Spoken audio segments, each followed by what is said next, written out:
கதை சுருக்கம். சிறு குழந்தையா இருக்கும் போதே தந்தை இழந்த சுரேந்திரனை அவனோட தாயார் தான் வளர்த்து வராங்க.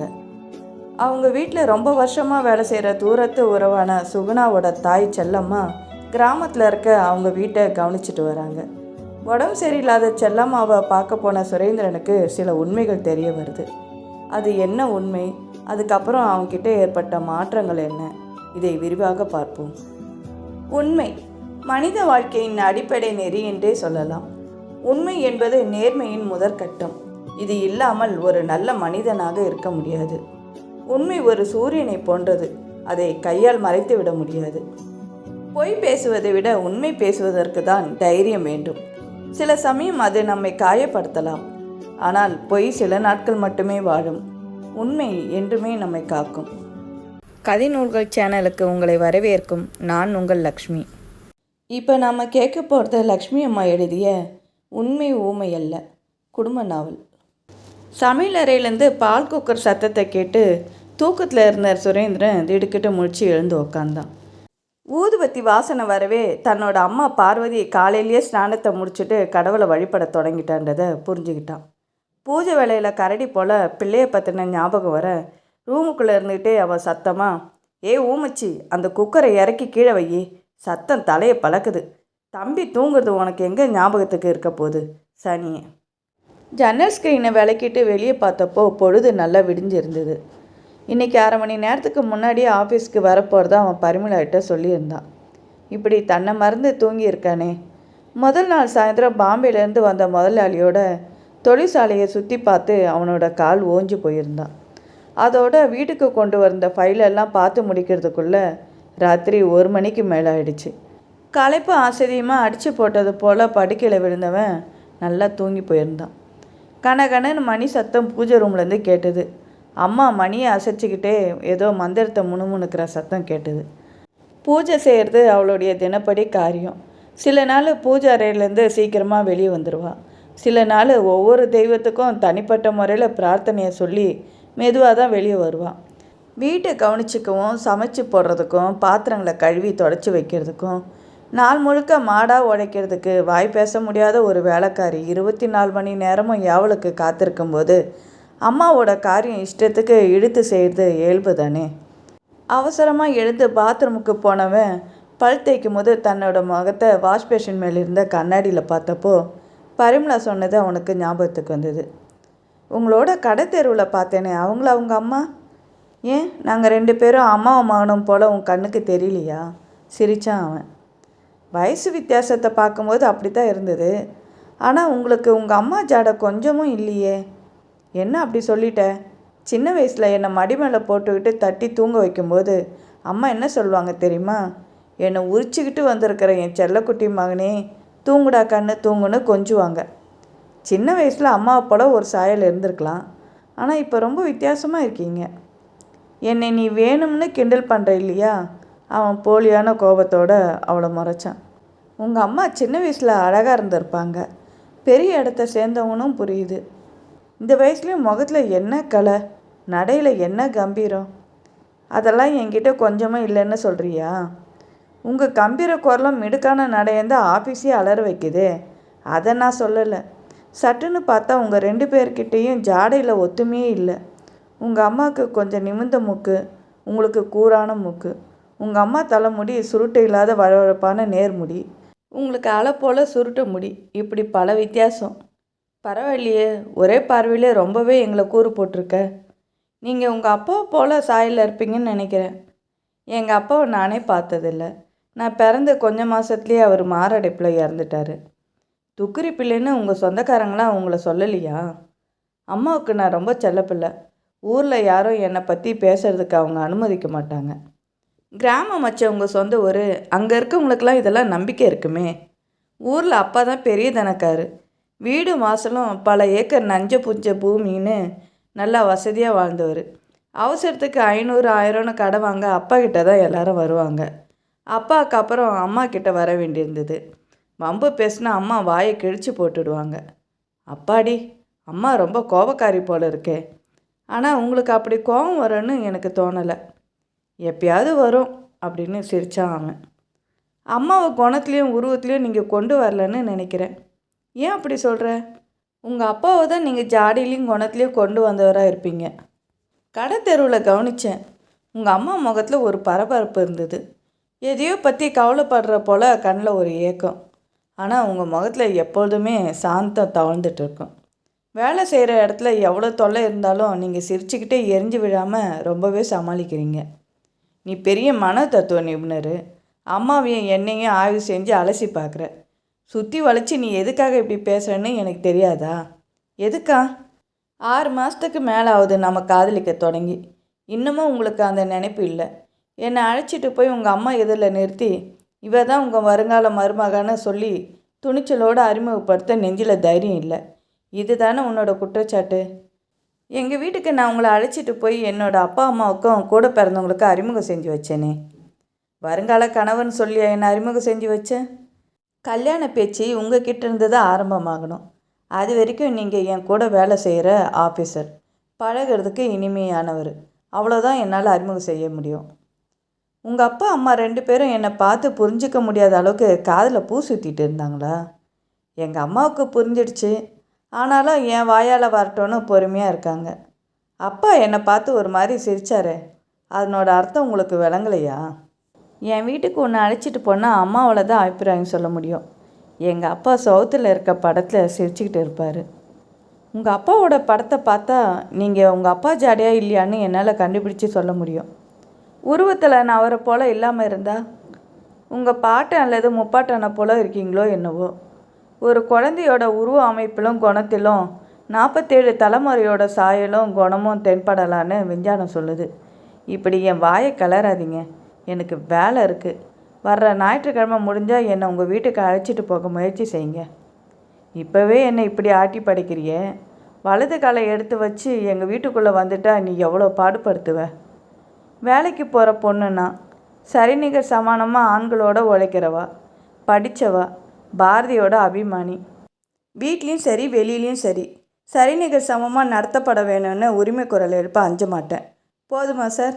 என்னை கொஞ்சம் நிம்மதியாக வேலை செய்ய விடுங்கோ. ரொம்பவும் தொணக்காதீங்க. கேலியாக சொல்லிவிட்டு வணக்கம் சொல்கிற பாணியில் கையை கூப்பிட்டு தன் டேபிள் முன்னாடி இருந்த ஃபைல் முன்னாடி குனிஞ்சிக்கிட்டான். ஓங்கி அவள் தலையில் ஒரு குட்டு செல்லமாக குட்டி அந்த அழகான முகம் கோபத்தில் சிவக்கிறத அள்ளி பருகணும் போல் இருந்த ஆர்வத்தை கட்டுப்படுத்திக்கிட்டு தன்னோட ரூமை நோக்கி போனான். 6 மாத கால பழக்கம்தான் அவனுக்கு பரிமளாவை.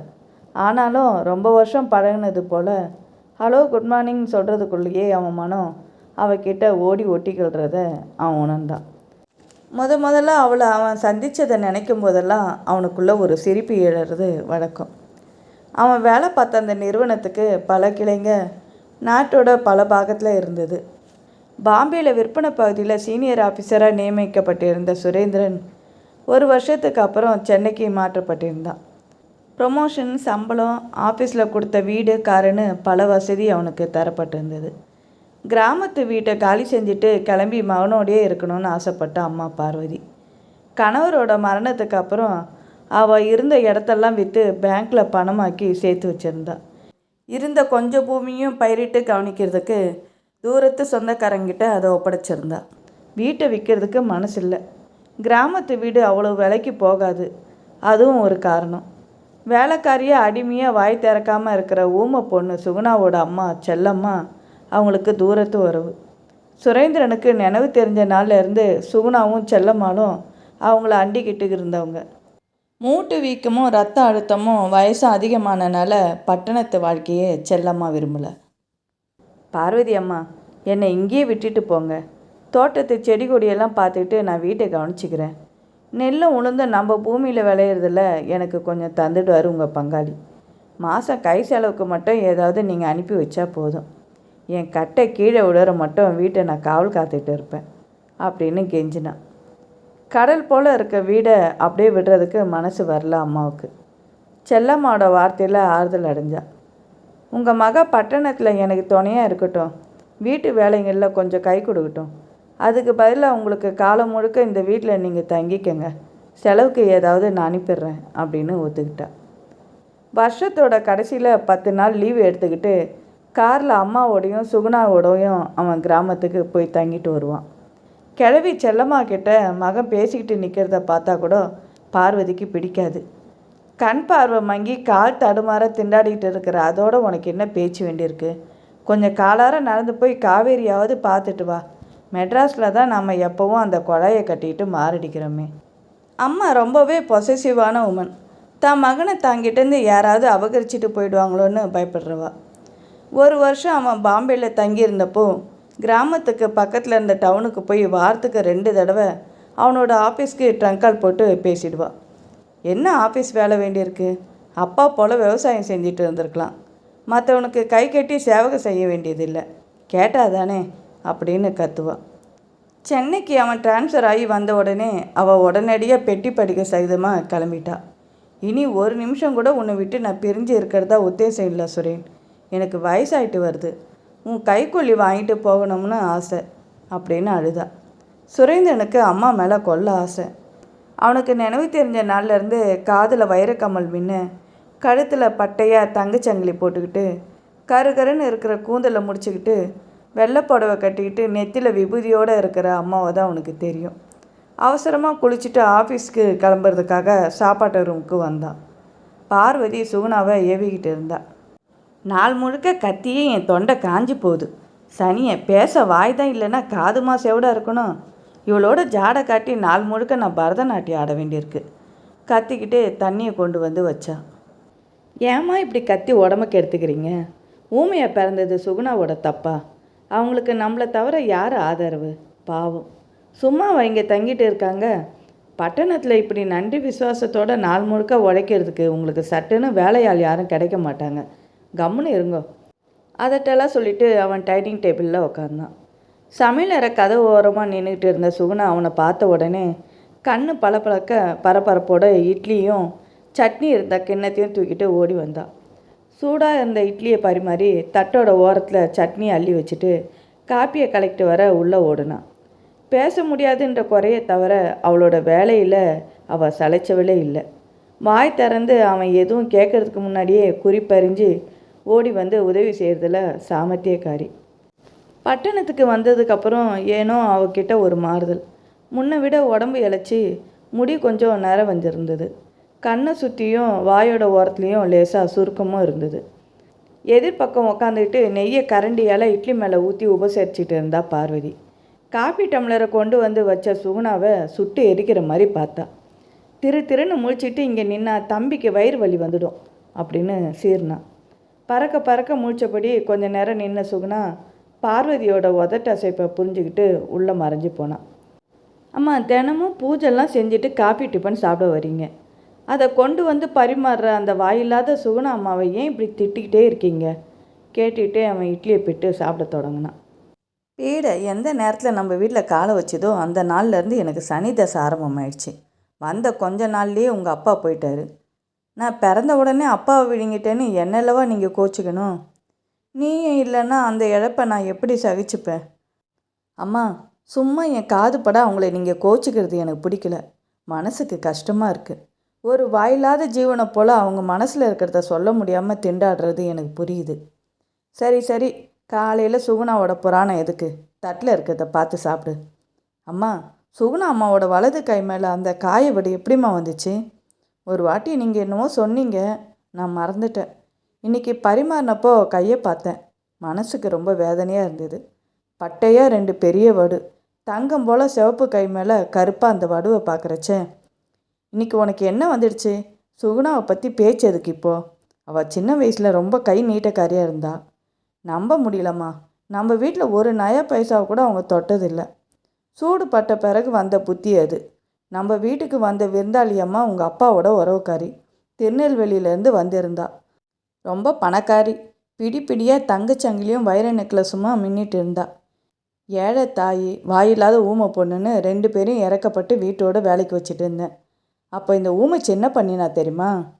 வீட்டுக்கு வந்த விருந்தாளியோட நகையை திருடிக்கிட்டான்னு சொல்ல போகிறீங்க. நான் நம்ப மாட்டேன். நம்பித்தானே ஆகணும். அவளை பெத்த ஆத்தாவே கோபம் தாங்க முடியாமல் நம்ம உறவுக்காரியோட வைர நெக்லஸை எடுத்து பாவாடை இடுப்பில் ஒளிச்சு வச்சுருந்த மகளை கையும் களவுமா பிடிச்சு அடிச்சிட்டு இந்த திருட்டு பழக்கத்துக்கு அதோட முற்றுப்புள்ளி வைக்கிறதுக்காக அடுப்பில் இரும்பை பழுக்க காய்ச்சி. ஐயோ அம்மா, அதுக்கு மேலே சொல்லாதீங்க, எனக்கு கேட்கவே பிடிக்கல. சுகுணா சின்ன வயசில் திருடினான்றதை என்னால் நம்பவே முடியல.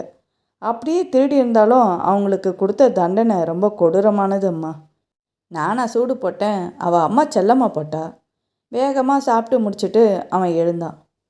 வரேம்மான்னு சொல்லிட்டு அவங்க அப்பாவோட ஃபோட்டோவை வணங்கிட்டு கார் சாவியோட வாசலுக்கு கிளம்புனான். கேரேஜிலேருந்து காரை எடுக்கும் போது தான் அவனுக்கு ஞாபகம் வந்தது. ஆஃபீஸ்க்கு எடுத்துகிட்டு போக வேண்டிய முக்கியமான ஃபைல் இருக்கிற அந்த பெட்டியை அவன் ஹாலில் இருந்த டேபிள் மேலே வச்சுருந்தான். அவன் உள்ளே திரும்புறதுக்கு முன்னாடி மூச்சரைக்க அந்த பெட்டியை தூக்கிக்கிட்டு சுகுணா வெளியே ஓடி வந்தான். மௌனமாக அவன்கிட்ட பெட்டியை நீட்டிட்டு புன்னகிச்சான். நூல் பிரிஞ்சு போன ரவிக்கையும் முந்தானியில் கிழிஞ்சு போன புடவையுமா அவளை பார்த்தப்போ அவனுக்கு எரிச்சலாக வந்தது. வேலைக்காரினா இப்படி தான் வறுமை கோலத்தில் இருக்கணுமாம்மா. என்னை பார்க்குறதுக்கு 4 பெரிய மனுஷங்க வருவாங்க. சுகுணம்மா நல்ல புடவை கட்டிக்கிட்டு பரிமாறினா தானே கௌரவமாக இருக்கும். இது பட்டணம்மா, நம்ம கிராமம் இல்லை. படப்படன்னு சொல்லிட்டு அவன் கிளம்புனான். கார் கேட்டை தாண்டி வெளியே போகிற வரைக்கும் அவளோட கோபத்தை அடக்கி வச்சுருந்தா பார்வதி. கேட்டை மூடிட்டு ஆவேசமாக சுகுணா பக்கம் வந்தா. ஊமை கொட்டான், உன்னை யார் பெட்டியை தூக்கிட்டு வர சொன்னது? குழந்தை வெளியே போகிற சமயம் வந்து வாசலில் நிற்கணுமா? உன் மூஞ்சில் விழிச்சா? சத்தமாக கத்திட்டு அவளை கோபத்தோடு பார்த்தா. பதில் பேச முடியாமல் பரிதவிச்சா சுகுணா. உள்ளே போ சனின்னு, ஊமை ஊரை கெடுக்கும், பெருச்சாளி வீட்டை கெடுக்கும் வாங்க அப்படின்னு கத்துனா பார்வதி. உள்ளத்தில் பொங்கி எழுந்த உணர்வெல்லாம் கண்ணீராக பெருக, பேச முடியாத இயலாமையில் முகமும் உதடும் சுருங்கி விரிய கலவரத்தோடு நின்ன சுகுணா கன்னத்தில் வழிஞ்ச கண்ணீரை புடவை தலைப்பால் தொடச்சிக்கிட்டு ஒரே ஓட்டமாக சமையல் அறைக்குள்ளே புகுந்துக்கிட்டா. அன்னைக்கு ஆஃபீஸ்க்கு வந்து அவன் டேபிள் மேலே இருந்த லெட்டரை படித்ததுக்கப்புறம் தான் விஷயம் தெரிஞ்சுது. பரிமளாவோட அப்பாவுக்கு ஒரு சின்ன சர்ஜரி செய்ய வேண்டியிருந்ததுனால, துணைக்கு அவள் போக வேண்டியிருந்ததுனால ஒரு நாள் லீவு போட்டிருந்தா. அவள் இல்லாமல் அந்த ஆஃபீஸே களையிழந்து போனது போல் அவனுக்கு தோணுச்சு. காலையிலேருந்து அவன் ஃபேக்ட்ரிக்கெலாம் போயிட்டு அலுப்போடு வந்தவன் பகல் சாப்பாட்டோட அவளோட சிரித்து பேசி இனிமையாக கழிக்கலான்னு நினச்சவனுக்கு பெரிய ஏமாற்றம். ஆஃபீஸ் பையன் கதவை திறந்துக்கிட்டு ஐஸ் வாட்டரையும் டம்ளரையும் டேபிள் மேலே வச்சுட்டு போனான். பார்வதிக்கு தன்னோட மகன் ஹோட்டலில் போய் சாப்பிட்றது பிடிக்காது. கண்ட எண்ணெயை விட்டு சமைக்கிறாங்க, உடம்பெல்லாம் கெட்டுடோன்னு தினமும் சுகுணாவை ஏவி அவனுக்கு பகல் சாப்பாடை பிளாஸ்டிக் டப்பாவில் கட்டி வைக்க ஏற்பாடு செஞ்சுருந்தான். ப்ரீவ் கேஸை திறந்தான் சுரேந்திரன். ஒரு ஓரமாக பிளாஸ்டிக் கவருக்குள்ளே ரொம்ப பத்திரமாக சுற்றி வச்சுருந்த அந்த டப்பாவை எடுத்தான். மற்ற பேப்பர் மேலே எண்ணெய்க்கரை படியாமல் இருக்கிறதுக்காக ரொம்ப பாதுகாப்பாக சுகுணா அதை நல்லா பத்திரமாக சுற்றி வச்சுருந்தான். வாய் பேச முடியலனாலும் அவள் எவ்வளோ விஷயத்த தெரிஞ்சு வச்சிட்ருக்கா. அவனுக்கு சுக்காரொட்டியும் வெங்காயம் பூண்டு போட்டு எண்ணெயில் வதக்கிற அந்த சிறுகீரையும் ரொம்ப பிடிக்கும். ரொட்டி மேலே கீரையை நல்லா பரப்பி அதை சுருட்டி 2ஆக வெட்டி சுருள் சுருளாக அந்த டப்பாக்குள்ளே அடுக்கி வச்சுருந்த விதமே நாக்கில் எச்சூற வச்சுது. பரிமளா மட்டும் இப்போ பக்கத்தில் இருந்தால் வாயூறி போயிருப்பாள். சுகுணாம்மா நல்லாவே சமைக்கிறாங்க, ரொம்ப கைமணம் அப்படின்னு புகழ்ந்துட்டு அவனோட பகல் சாப்பாட்டை பகிர்ந்திருப்பான். நல்ல குணமும் கையில் திறமையும் ஓயாத உழைப்பையும் தர விசுவாசமுள்ள சுகுணாவை வாயில்லாத ஊமையாக கடவுள் படைச்சது ஒரு கொடுமை தான். சின்ன வயசில் பார்க்க பளிச்சுன்னு இருந்திருப்பாங்களே, அவங்கள கல்யாணம் பண்ணிக்க யாருமே முன் வரலையா? பாவம், வயசான காலத்தில் வாயும் பேச முடியாமல் எப்படி தான் வாழ போகிறாங்களோ. அம்மா கிட்ட சொல்லணும். வேலை செய்ய முடியாமல் சுகுணாம்மா ரொம்ப வயசானாலும் வீட்டை விட்டு விரட்டாமல் ஒரு சொந்தக்காரங்களை போல் காலம் முழுக்க கூடவே வச்சு காப்பாற்றணும்னு அழுத்தமாக சொல்லணும். சுகுணா விஷயத்தில் கொஞ்சம் பரிவாக பேசினா கூட அம்மாவுக்கு பொறுக்காதே. ரொட்டியை சாப்பிட்டு முடிச்சுட்டு தண்ணீரை குடிச்சிட்டு வேகமாக பகல் உணவை முடித்தான். பக்கத்தில் இருந்த பாத்ரூமில் போய் வாஷ் பேஷனில் களைப்பு போக முகத்தை கழுவிட்டு பையில் இருந்த சீப்பால் கிராப்பாக வாரிக்கிட்டான். அலை போல் முடி எப்படி அழகாக சரிஞ்சிட்டு இருக்குது. ஒரு நாள் விளையாட்டாக பரிமளா அவனோட தலைமுடி மேலே கையை வச்சு விரலால் தொழானப்போ அவனோட உடம்பெல்லாம் புல்லரிக்க அவன் மெய் மறந்து போனான். பரிமளாவை முதல்ல சந்தித்தது ஒரு இனிய தொடர்கதையாக அவன் மனசில் வர அதையே யோசிச்சுக்கிட்டே அவன் ரூமுக்குள்ளே உக்காந்தான். அவன் வேலைக்கு சேர்ந்த முதல் நாள் ஃபேக்ட்ரியை சுற்றி பார்க்குறதுலையும் அங்கேருந்து ஆஃபீஸருங்களை அறிமுகம் செஞ்சுக்கிறதுலையும் அவனுக்கு பொழுது கழிஞ்சு போயிருந்தது. ஆஃபீஸ்க்கு வந்தப்போ அவன் ரொம்ப களைச்சி போயிருந்தான். டேபிள் மேலே கூஞ்சிருந்த ஃபைலை பார்த்துட்டு அதில் ஒரு ஃபைலில் இருந்த தப்பை கண்டுபிடிச்சவன் டேபிள் மேலே இருந்த பட்டனை அமுக்குனான். ஆஃபீஸ் பையன் உள்ளே வந்து சலாம் அடிச்சுட்டு நின்னான். இந்த ஃபைலெல்லாம் பார்க்குறது யார் அப்படின்னு அவன் கேட்குறதுக்கு முன்னாடி, அக்கௌண்ட் செக்ஷனில் இருக்க சீப் அக்கௌண்டன்ட் தான் சார் அப்படின்னா. சீப் அக்கௌண்டண்ட்டை அழைக்கிறதுக்கு பொறுமை இல்லாமல் ஃபைலோட வேகமாக ரூமை விட்டு வெளியே வந்தவன் கஞ்சி போட்ட புடவையில் மொடன்னு மல்மல் சேலையில் ஒரு நீல மலர் போல் ஒரு பொண்ணு உட்காந்துக்கிறத பார்த்து அவன் திகச்சு போனான். சீப் அக்கௌண்டண்ட்டை பார்க்கணும், அவர் எங்கே இருக்காருன்னு சொல்ல முடியுமா? இங்கே தான் சார் இருக்கார். சிரிச்சுக்கிட்டே பரிமளா எழுந்து நின்னப்போ கொடி போல் இருந்த அவளோட அழகான தோற்றத்தை பார்த்து அவன் கண்களாலேயே விழுங்கினான். தயவு செஞ்சு அவரை கூப்பிட்றீங்களா? ஆச்சரியத்தை விழுங்கிக்கிட்டே அவன் கேட்டான். எதிர தான் நின்றுக்கிட்டு இருக்கார் சார். ஐ எம் சாரி, உங்களுக்கு புரியல போல இருக்குது. நான் தான் இந்த செக்ஷனுக்கு தலைவி. அவன் திடுக்கிட்டு போனான். சட்டுன்னு அவன் சமாளிச்சுட்டு கையில் கொண்டு வந்த ஃபைலை பிரித்து அந்த தப்பை சுட்டி காட்டினப்போ அவள் தோலை லேசாக குலுக்கினான். சாரி சார், நான் இங்கே வேலைக்கு வந்து கொஞ்ச நாள் தான் ஆகுது. இதுக்கு முன்னாடி நீங்கள் இங்கே எதிர்பார்த்த அந்த பட்டணமும் கதர் சட்டை வழுக்கத்தலை திருமலை அவர் வேலை பார்த்துக்கிட்டு இருந்தார். அவர் காலத்தில் ஏற்பட்ட தப்பு, நான் பொறுப்பாளி இல்லை. திருமலை ரிட்டையர் ஆனதோட உலகத்துலேருந்து ரிட்டையர் ஆகி போயிட்டார். அதனால் ஆடிட்டிங்கை போது தான் இந்த தப்பை சரி செய்ய வேண்டியதை தவிர வேறு வழி இல்லை. ரொம்ப குறும்புக்காரி, துணிச்சலாக பேசுகிறாளே, பொல்லாதவளாக இருக்காளே ஐசின்னு சொல்லிவிட்டு அவன் உள்ளே வந்துட்டான். அவனோட பார்வையில் அவள் பிசுனா ஒட்டிக்கிட்டா. சிரிக்கும்போது அழகான பல்வரிசை, கண்களில் தான் எவ்வளோ குறும்புத்தனம், கைவிரல் பிஞ்சு வெண்டைக்காவை போல். பிரமாதமாக ஒப்பனெல்லாம் செய்யலை, ரொம்ப எளிமையாக தான் இருந்தான். ஆனாலும் எத்தனை ஒரு கவர்ச்சி, அவளையே நினச்சிக்கிட்டு இருந்தான். அதுக்கப்புறம் அவன் எதிர்பார்த்தபடியே அந்த சந்திப்பு ஒரு மழை நாள் அன்னைக்கு ஏற்பட்டது. சோனு நல்ல மழை பெஞ்சிக்கிட்டு இருந்தது. கூடவே பூமியே பழந்துற மாதிரி இடி ஓசை. மாடியிலேருந்து இறங்கினாவா லிஃப்ட்டை விட்டு வராந்தாக்கு வந்ததும் யோசனையோடு நின்னான். மழை இப்போ கொஞ்சம் நிற்க தொடங்கியிருக்கு, பூரா நிற்காது. அதனால் கொடையை விரிச்சிக்கிட்டு வேகமாக பஸ் ஸ்டாண்டுக்கு போங்கோ அப்படின்னு ஆஃபீஸ் பையன் சொல்லிவிட்டு ஒரு பேப்பர் எடுத்து தலை மேலே போட்டுக்கிட்டு அவன் மழையில் ஓடிட்டான். கொஞ்ச நேரம் நின்று பார்த்தா மழை கொஞ்சம் குறைஞ்சிக்கிட்டு வந்தது. ஆனால் இடி ஓசை நிற்கவே இல்லை. ஆஃபீஸில் இருக்க எல்லாரும் எப்படியோ மழையும் இடியும் பொருட்படுத்தாமல் கொடையை விரிச்சிக்கிட்டு தலையில் துண்டை போட்டுக்கிட்டு போனாங்க. அவள் நின்றுக்கிட்டே இருந்தா. ஏதோ சத்தம் கேட்டு திரும்பி பார்த்தா. கடைசியாக நிதானமாக லிஃப்டிலேருந்து கைப்பையோட மழைக்கோட்டோட வெளியே வந்தவன் வராண்டாவை நோக்கி வந்துக்கிட்டு இருந்தான். உங்களுக்கு நான் உதவலாமா? புன்முறுவலோட கேட்டான்.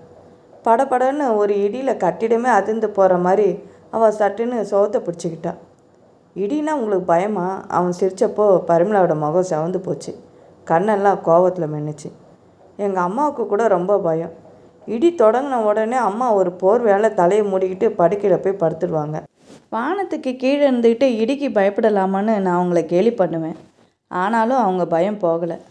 இந்நேரம் எங்கள் அம்மா கம்பளி போர்வைக்கு அடியில் ஒளிஞ்சிட்டு இருப்பாங்க அப்படின்னு சொன்ன உடனே பக்குன்னு சிரிச்சிட்டா பரிமளா. பளிர்னு வீசின மின்னலில் அவளோட அழகான முகம் பளிச்சுன்னு மலரை போல் தெரிஞ்சதை அவன் கவனித்தான். மேனியெல்லாம் புல்லரிக்க அவளையே கண் கொட்டாமல் பார்த்துக்கிட்டு நின்னான். சரி சார், உங்களுக்கு எதுவும் ஆட்சேபனை இல்லைன்னா என்னை பஸ் ஸ்டாப் வரைக்கும் உங்கள் காரில் கொண்டு விடுங்க, ரொம்ப உதவியாக இருக்கும். உதவி வேணுமான்னு நான் தான் முதல்ல கேட்டவன். உங்களுக்கு உதவி செய்கிறதில்ல ரொம்ப மகிழ்ச்சி அடைகிறோனோ நான் தான். சிரிச்சுக்கிட்டே அவன் மின்னலையும் இடியும் பொருட்படுத்தாமல் அலட்சியமாக தோட்டத்துக்குள்ளே இறங்கினான். இங்கே நில்லுங்க, காரை கொண்டு வரேன். ஓட்டமும் நடையுமா கார் நின்ன இடத்துக்கு போனான். பஸ் ஸ்டாப்பில் அவளை கொண்டு விட மனசு இல்லாமல் அவளை வீட்டு வாசல்லையே பத்திரமா இறக்கிட்டு அங்கேருந்து கிளம்புனான். அதுக்கப்புறம் இன்னொரு மழை நாளப்போ அவளை தன்னோட காரில் ஏற்றிக்கிட்டு போய் வீட்டில் கொண்டு போய் சேர்த்தான். இப்படி மெல்ல ஆரம்பித்தது அவங்களோட தொடர்பு. அதுக்கப்புறம் தினமும் அவளை காரில் ஏற்றிட்டு போய் வீடு வர கொண்டு போய் சேர்க்கறத ஒரு சுகமான வேலையாகவே அவன் ஏற்றுக்கிட்டு இருந்தான். அவள் கூட பக்கத்தில் உட்காந்து போகும்போது அவன் ரொம்ப கண்ணியமாகவே நடந்துக்கிட்டான். தன்னை பற்றியும் தன் குடும்பத்தை பற்றியும் சொல்லிக்கிட்டான். அவளும் தன் குடும்பத்தை பற்றி அறிமுகப்படுத்தினான். அதுக்கப்புறம் 2 பேரும் பகல் சாப்பாட்டை பகிர்ந்து சாப்பிட ஆரம்பித்தாங்க. இந்த விஷயம்லாம் ஆஃபீஸில் இருக்கவங்க மற்றவங்க கண்ணில் படாமையாக போயிடும். ஆரம்பத்தில் அவங்க 2 பேரையும் பற்றி ஆஃபீஸில் பரபரப்பாக கிசு எழுந்தது. சுரேந்திரன் பரிமளாவை கல்யாணம் செஞ்சு கொள்ள போகிறான்னு ஒரு கதை எழுந்ததும் கிசுகிசுலாம் சுவாரஸ்யம் குறைஞ்சி போச்சு. கல்யாண சாப்பாடு ஒன்று இருக்குடா, அது தெரிஞ்ச கதை, வேறு ஏதாவது சொல்லு. அந்த அளவுக்கு அவங்களோட நெருக்கம் எல்லாருக்கும் தெரிஞ்சிருந்தது. ஆஃபீஸ் பையனே சில சமயம் ஓடி வந்து சில விஷயத்தெல்லாம் அவங்ககிட்ட சொல்லுவான். பரிமளாம்மா இன்னும் 10 நிமிஷத்தில் சாப்பிட வரேன்னு சொன்னாங்க. பரிமளாம்மா இன்னும் ஒரு 5 நிமிஷம் உங்களை காத்துட்டு இருக்க சொன்னாங்க. இப்படி 2 பேருக்கும் நடுவே உற்சாகமாக தூது வந்துட்டு இருந்தான் ஆஃபீஸ் பையன். சினிமாவில் பார்க்குறது போல் ஒரு ஹையர் ஆஃபீஸருக்கும் ஆஃபீஸ் ஸ்டாஃபுக்கும் இருக்கிற காதலை அவன் ரசித்தான். இது சுபமாக கல்யாணத்தில் முடியணும்னு அவன் ஆசைப்பட்டான்.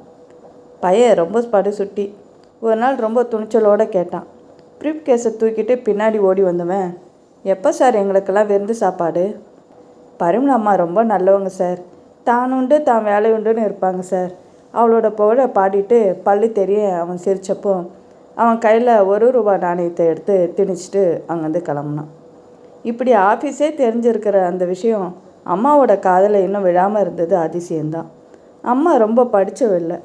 மேலும் இந்த சென்னையில் இருக்கிறது அவளுக்கு புதுசு. கோயில் குளத்தை தவிர அவள் வீட்டை விட்டு வெளியே வீணாக அலைய மாட்டாள். வீடு, மகன், கடவுள், இதுதான் அவளோட உலகம். அவள் காதில் மகனோட காதல் விஷயம் விழாமல் இருந்ததில் அதிசயம் இல்லை. ஒரு நாள் சாயந்தரம் அம்மா பார்வதி குளிர் ஜுரத்தோடு படுத்திருந்தா. என்னமான கவலையோடு உக்காந்து நெத்தியை தொட்டான்.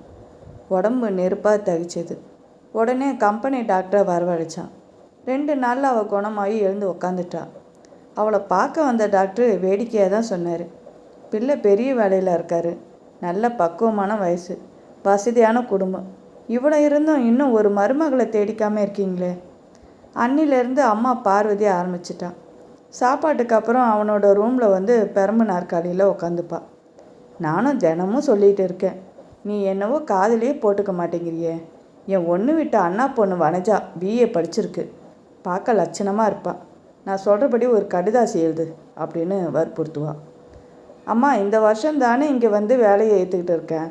வேலையில் நிறைய காலை ஊனிக்கிட்டதுக்கப்புறம் கல்யாணம், அவன் இப்படி சொல்லி வச்சுருந்தான். ஆனால் மனசுக்குள்ளே ஒரு நாள் பரிமளாவை கொண்டு வந்து அம்மா முன்னாடி நிறுத்தி, இவ தான் உன்னோட வருங்கால மருமகன்னு அறிமுகப்படுத்த அவனுக்கு ஆசை. அவளை தன்னோட தாய்க்கு அவன் அறிமுகப்படுத்துறதுக்கு முன்னாடி அவள் முந்திக்கிட்டா. வாசல் வரைக்கும் வந்துட்டு போகிறீங்க, உள்ளே வாங்க, எங்கள் குடும்பத்தை பார்க்க வேணாமான்னு ஒரு நாள் வற்புறுத்தி அழைச்சான். அவங்களோட வீட்டை போல் வசதியான குட்டி பங்களா இல்லை அது. தெரு வீடு, ஓடு வேஞ்சது, பழங்காலத்து கட்டிடம், கூடம் தாழ்வாரம் முட்டோன்னு அமைஞ்ச வீடு.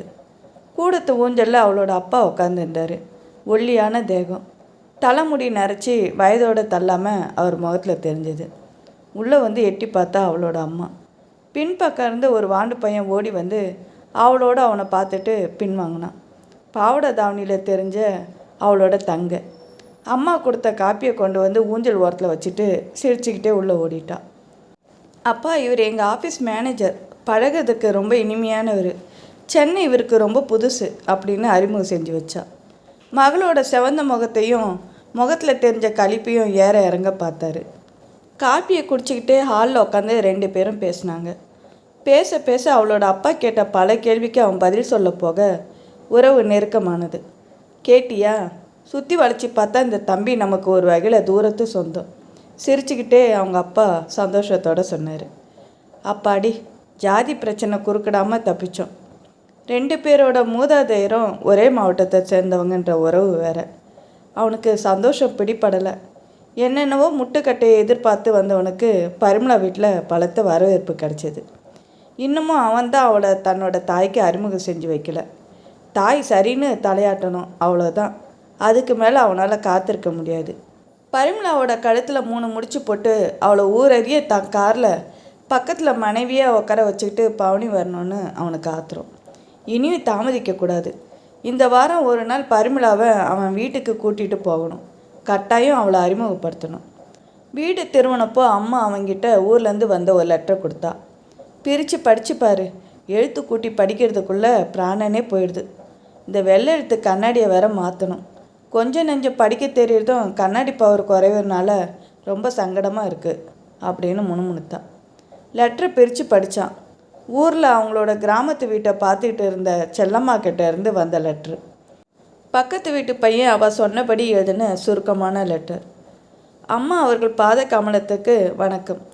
இப்போவும் எனக்கு உடம்பு முடியாமல் இருக்கிறபடியால் தாங்கள் தயவு செய்து ஒரு தடவை சுகுணாவை இங்கே அனுப்பி வைக்க வேண்டும் என்று கேட்டுக்கொள்கிறேன். தங்களுக்கு சிரமம் இல்லாவிட்டால் தாங்களும் ஒரு பயணம் வந்து போனால் என் மனதிற்கு ஆறுதலாக இருக்கும். எனக்கு ஏதாவது நேர்ந்து விடும் முன் வீட்டையும் அதில் உள்ள சாமான்களையும் உங்கள் வசமாவது தம்பி வசமாவது ஒப்படைக்க வேண்டும் என்று அவா. இதை தந்தியாக பாவித்து உடனே பதில் போடவும். அன்புள்ள செல்லம்மான். மகன் படித்ததை கேட்ட பார்வதி முகம் சுருங்கி போனான். இந்த ஊமச்சி போய் என்ன காரியம் சாதிக்க போகிறா? இல்லை நான் தான் போய் என்ன சாதிச்சிட்ட போகிறேன்? தம்பி சுரேன், அடுத்த வாரம் ஆஃபீஸ் லீவு சேர்ந்தாப்போல 3 நாள் வருது. காரை எடுத்துக்கிட்டு போய் நீ நேராக ஊருக்கு போய் என்ன ஏதுன்னு கவனிச்சிட்டு வா. நீங்கள் அம்மா? கசப்போட கேட்டான் அவன். நான் இந்த ஊமச்சியோடு இங்கே இருக்கேன். இப்போ நம்ம கொடுத்துன 2 பக்கமாக அலைப்பாஞ்சிட்டு இருக்கேன். கிராமத்து வீட்டையும் கவனிச்சுக்கணும், இந்த வீட்டையும் கவனிச்சுக்கணும். அம்மா கவலைப்பட்டான். பெருமூச்சு விட்டபடி தொடர்ந்து, அப்படியே எங்கள் ஒன்று வீட்டு அண்ணன் வீட்டுக்கு போய் வனஜா பொண்ணை ஜாடையாக பார்த்துட்டு வா அப்படின்னா. கிராமத்துக்கு போகிறதுக்கு முன்னாடி அம்மாவுக்கு பரிமளாவை அறிமுகம் செஞ்சு வைக்கணும். இல்லைன்னா அம்மா நந்தி போல் அவனோட எண்ணத்துக்கு குறுக்க வரக்கூடும். கவலைப்பட்டான் அவன். மறுநாள் சுரேந்திரன் ஆஃபீஸில் தன்னோட ரூமுக்கு வந்த உடனே இன்டர்காமில் பரிமளாவை அழைச்சான். குப்புன்னு மல்லிகை வாசத்தோட உள்ளே வந்தவா, நேற்று எதுக்காக லீவுன்னு அதட்டி கேட்க தானே கூப்பிட்டீங்க? தனக்கு அவன் ஒரு மேல் அதிகாரின்ற பயம் இல்லாமல் குறும்புத்தனமாக கேட்டுட்டு சிரித்தான். காதல்னோன்னா உனக்கு குளிர் விட்டு போச்சு இல்லையா? அவனும் கூடவே சிரித்தான். இன்னும் 2 நாளில் நான் திருச்சி வரைக்கும் போக வேண்டியிருக்கு. எங்கள் கிராமத்தில் ஒரு முக்கியமான வேலை இருக்குது. கூட நீயும் வான்னு அழைக்கிறீங்களா? ஒரு நாள் உன்னை என் கூட கிராமத்துக்கு கூட்டிகிட்டு போக போகிறேன். என்னோடய அப்பா அம்மா நானும் பிறந்து வளர்ந்த ஆளான வீட்டை என் வருங்காலத்து மனைவி கிட்ட காட்ட வேண்டியது அவசியம். 2 நாள் நீங்கள் வெளியூருக்கு போக போகிறீங்க, அவ்வளவுதானே. ஆனாலும் நீ ரொம்ப அவசரக்காரி. இன்றைக்கி சாயந்தரம் வேலை முடிஞ்சதும் உன்னை நான் எங்கள் வீட்டுக்கு கூட்டிகிட்டு போகிறேன். அப்பாடி, இப்போவாது துணிச்சல் வந்ததே. உங்கள் அம்மா கிட்ட என்னை அறிமுகப்படுத்த போகிறீங்க. ரொம்ப தேங்க்ஸ். சாயங்காலம் எப்போ வரும்னு காத்திருப்பேன் சொல்லிவிட்டு வேகமாக வெளியேறினான். அவளோட சிவந்த முகத்தை கடைக்கண்ணால் பார்த்த டைப்பிஸ்ட் காந்தாமணி தான் பக்கத்தில் இருந்த ஸ்டாப்புக்கிட்ட அடிக்குரலில் கிசுகிசுதான். வந்ததும் வராதுமா மிஸ்டர் சுரேனுக்கு அவளை பார்த்து பேசாட்டி வேலை ஓடாது. கழுக்குன்னு சிரிச்சா. நீ இன்னும் இந்த அனுபவத்தை அனுபவிக்கல போல இருக்கு. காதல்னு வந்துட்டால் மற்றவங்கள பற்றி கவலை பயம் எல்லாம் போயிடும். வேடிக்கையாக பேசிட்டு தங்களோட வேலையில் மூழ்கிட்டாங்க. வண்டியை வாசலில் நிறுத்திட்டு கேட்டை திறந்துக்கிட்டு அவளை இறங்க சொல்லி உபசரிச்சுக்கிட்டு அவன் முன்னாடி நடந்தான். தோட்டத்தில் பூத்த ரோஜா செடிக்கிட்ட பக்கத்தில் போனவன் ஒரு பூவை பறித்து அவகிட்ட நீட்டினான். சே இட் வித் ஃப்ளவர்ஸ்ன்னு சொல்லுவாங்க. அம்மா கிட்ட அறிமுகம் செய்கிறதுக்கு முன்னாடி ரோஜா மலர் கொடுத்து உன்னை உள்ளே அழைச்சிட்டு போகிறேன், சரிதானேன்னு சொல்லி அவன் லேசாக சிரித்தான். அவன் காலிங் பெல்லை அழுத்துறதுக்கு முன்னாடியே கதவை திறந்துட்டு நின்றுட்டு இருந்த அந்த அம்மாவோட முகத்தை ஆச்சரியத்தோடு பார்த்துக்கிட்டே வராண்டாவிலே நின்றுட்டா பரிமளா. அம்மா எங்கேன்னு சைகிலேயே கேட்டான் சுரேந்திரன். கண் பளபளக்க முகத்தில் சந்தோஷம் பொங்க வேகமாக உள்ளே போய் ஒரு காகித துண்டு சீட்டு எடுத்துகிட்டு வந்து கொடுத்தா. அம்மாவோட குண்டு கையெழுத்து. தட்டு தடுமாறி அம்மாவுக்கு தமிழ் எழுத படிக்க கொஞ்சம் தெரியும். ஒரு சின்ன நோட்டு புத்தகத்தை கிழித்து அதில் பென்சிலால் எழுதியிருந்தான். கிராமத்துக்கு போகிற வேலை இருக்கனால அதுக்கு வேண்டிய கொஞ்சம் சாமானெல்லாம் வாங்கி அனுப்பணுன்னு கடைக்கு போயிருக்கேன். ஊமச்சி காப்பி டிஃபன் எடுத்து கொடுப்பா. அப்படியே கோயிலுக்கு போயிட்டு வரேன். அம்மா. ஹாலில் இருந்த சோஃபா மேலே பொத்துன்னு அயர்வோடு உக்காந்தான் சுரேந்திரன்.